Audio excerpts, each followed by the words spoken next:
Hey family, it's Tasha MAMABEAR Prepping. So what we're going to do right now is I just was going through my medical, I guess preps, right? Going through my box, just kind of going through it. We had a couple accidents this week and we have a smaller kit that we work from like on the everyday in the house. And so I had pulled out the much bigger, robust medical kit to kind of replace some stuff. And it got me to thinking about medical supplies and just the things that I like us having on hand. Should we get caught in a circumstance or a situation where, you know, there is no hospital to get to, or there is no doctors to take care of this, or, you know, we're in some sort of lockdown and stuff is closed and they're not seeing, you know, your everyday bumps and bruises, right? So I want to be able to, as a family, we want to be able to handle certain situations on our own, okay? And so there's some stuff that we have in our medical kit that I absolutely love. And I actually was talking to somebody the other day, and one of my favorite things in here, they didn't know what it was. They had never heard of it, okay? So I'm just gonna go over a small list of stuff that's some of my favorites or things that I think is a must to have in your medical kits, right? Now, obviously, this list is not an all-inclusive list, right? This is just some of my ideas of things that I'm glad we have. Some of the things on here I haven't actually got yet, okay? And I'll tell you what those are, but they're goals of ours to add to our medical supplies, right? Okay. And just the situation overall, being able to handle certain things when they happen. Okay. So let's just run through this, you guys. So some of the things that I have on here is, a litter. Okay. So having the ability to have a way to carry somebody if they get hurt. So just a simple scenario of somebody, rolling their ankle, breaking a leg, just, you know, pulled their back and absolutely cannot move, has hurt their back or their spine or whatever, right? So really just having the ability that if something happens on your property in the backyard, or if you have some sort of land, somebody's working a little bit further from the house, you have a litter so that you're able to carry that person and get that person back to the house, because something might happen to somebody that's much bigger. And now all of a sudden you have kids or you have smaller people trying to get that bigger person back to where the medical help is at. Okay. So having a litter in your kit is super important, I think. Okay. Having an ability to be able to carry somebody. Okay. Second thing I have is headlamps. So we have headlamps, a ton of headlamps. Okay. Some examples of headlamps that we have is we have them in our blackout boxes. We have them in our normal, just lights out, where the normal, just everyday flashlights or whatever are at. And then we have them in our medical kits. Okay. So somebody asked me the other day, like, why would you need a headlamp in a medical kit? Well, think if you're trying to help somebody and you're using your hands, okay, you don't want to be having to use your hands and hold a flashlight and possibly be stitching somebody up, okay? It's just an ability to have a light that is on your head that faces the way that you are looking so that you can use your hands and take care of whatever it is you're taking care of. Something as simple as getting a sliver out of somebody's finger, or there's a cut and you need to just stitch it up and bandage it up. I mean, simple things like that, and being able to see that. Even if there's lights, sometimes it's just not enough to get down and see those small things that you need to see to, you know, take care of whatever it is you're trying to take care of. Okay. So headlamps are a big favorite of mine to have in all our medical kits. Okay. Next thing I like is oral rehydration, like emergency rehydration salts and stuff. So there's different products on the market for, you know, normally if you were dehydrated or whatever, you could go to the hospital, you could get a saline bag, you know, they'd hook you up and they'd take care of you and rehydrate your body and get you back kind of on a normal thing. There is stuff on the market for rehydration, salts, and different things that you can get. So having something like that that's in your kit for an emergency, I think is invaluable. Okay. Let's see. Next thing I have is blood pressure monitor, okay, and multiple ways to do that. So Blood pressure is a pretty common thing, right? That a lot of people deal with, and we actually deal with that on a regular basis in our home. And so having the ability to check that, okay? Blood pressure is super important because when that skyrockets, that's your body telling you something's wrong with your body, okay? And so just having the ability to be able to check that. And if you're not a nurse, not a doctor, you don't have any kind of medical background on how to do that manually, that's fine. They have all types of stuff on that's not super expensive, that's on the market, that, you know, little cuffs, all types of stuff that you can just put on the person and quickly get a reading on them to see how their blood pressure is, okay? And then you can go from there. But I think having a blood pressure monitor in your medical kit is very, very important to have, okay, overall. This one's pretty common, you guys. Most medical kits and most people that talk about any kind of emergency kits are going to talk about tourniquets. So having tourniquets in your medical kits, even your small ones, in your car, in your any kind of get home bags, go bags, bug out bags, and of course in a few of them in your robust medical kits, okay? Tourniquets are very, very important. So that's kind of that's an easy one. Everybody needs to have that, okay? Next thing I have is stop bleed. So there's all types of stuff on the market, creams and different things that you can put on that actually will stop the bleed, okay? And so my biggest thing is having the ability to, you know, I'm not a doctor, I'm not a nurse, I only know the basics.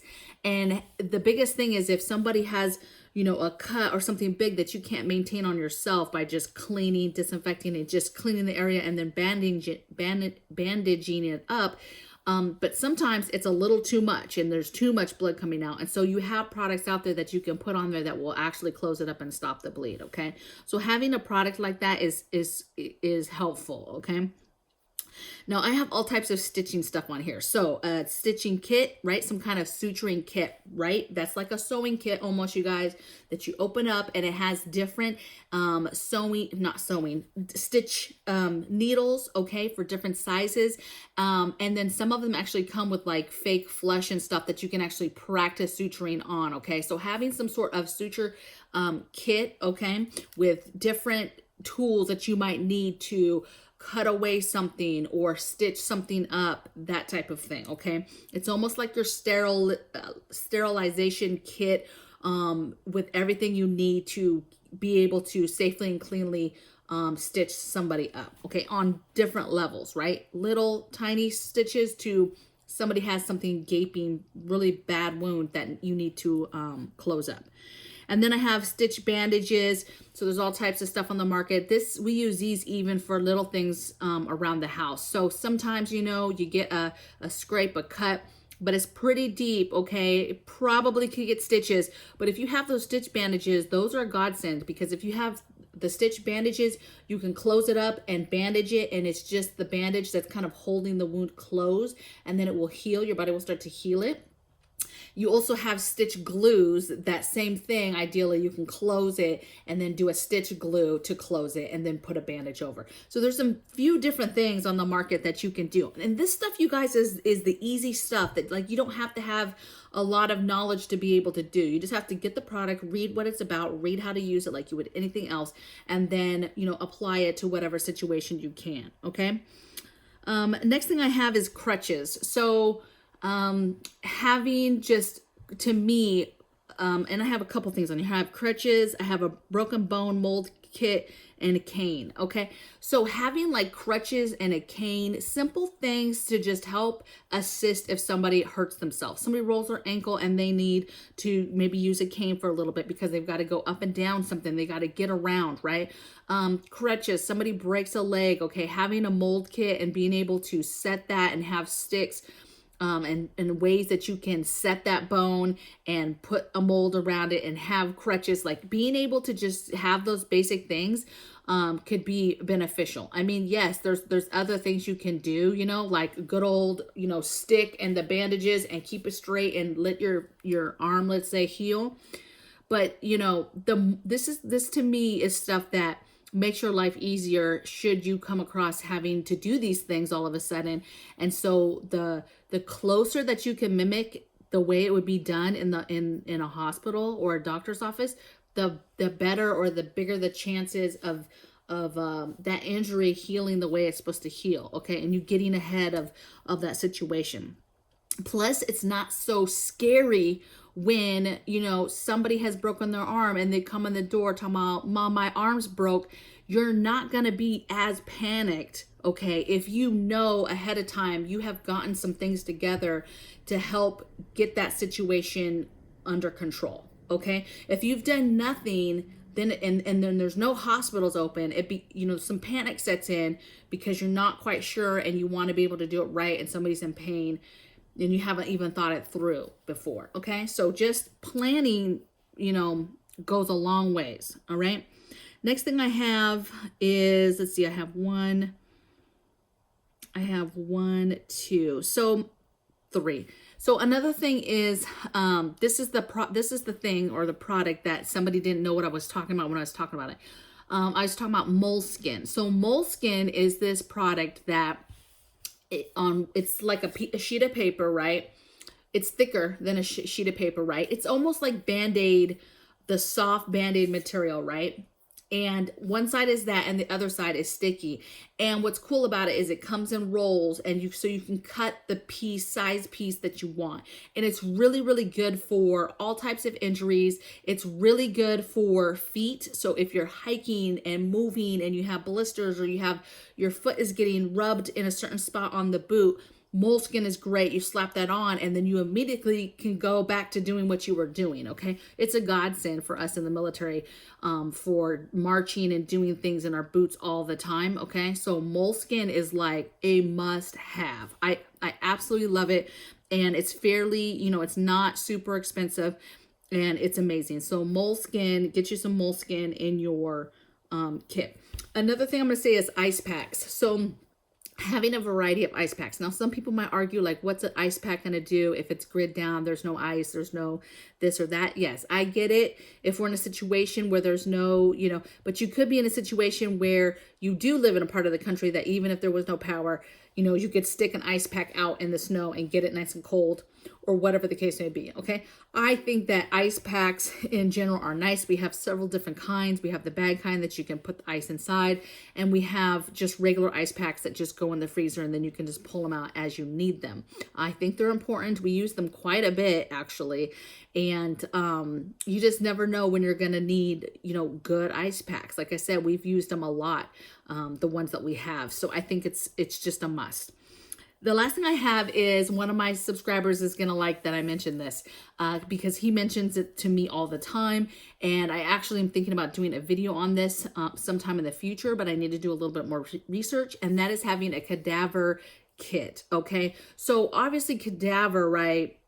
That's not really, you know, we're already past the medical concerns, right? But I like the idea of having something like this in your medical kits, okay? Because the people that are dealing with some sort of medical crisis or whatever is also going to probably be the person that is dealing with what to do if somebody actually passes away, right? And what do you do with that body? How do you dispose of it properly? How do you do certain things to take care of that person, okay? And so for me, that's kind of in that realm, and where I would put that, because I was thinking about it, like, where would I put this prep? Like, where does this fit in at? And to me, it fits in the whole medical realm, and that's where I plan, once I get mine built up, where I plan to kind of house it, okay, is in my medical preps area, all right? So I know that, again, this is not an all-inclusive. I'm super excited because medical supplies is one of those areas that I absolutely love getting ideas from people. And when I hear something, I'm like, oh, yep, I want that. And I get it and I put it in my kit. So this obviously is not everything I have. I'm sure there's some stuff you guys are going to mention that I'm like, okay, yes, I have that. I have that. I have that. We have a lot of stuff. However, these today are just some of my favorites that I think everybody's kits need to have in them. Just some of my favorites and my favorite, like, to go tos, okay? But there's a lot more stuff. So I'm looking forward to hearing what you guys have in your medical kits. What are your guys' big favorite things that I didn't mention that weren't on my favorites list that you guys have going on in your kits, so that I can put it in my kit, okay? So let's help each other out, and I'll see you guys on the next video. Take care. Bye.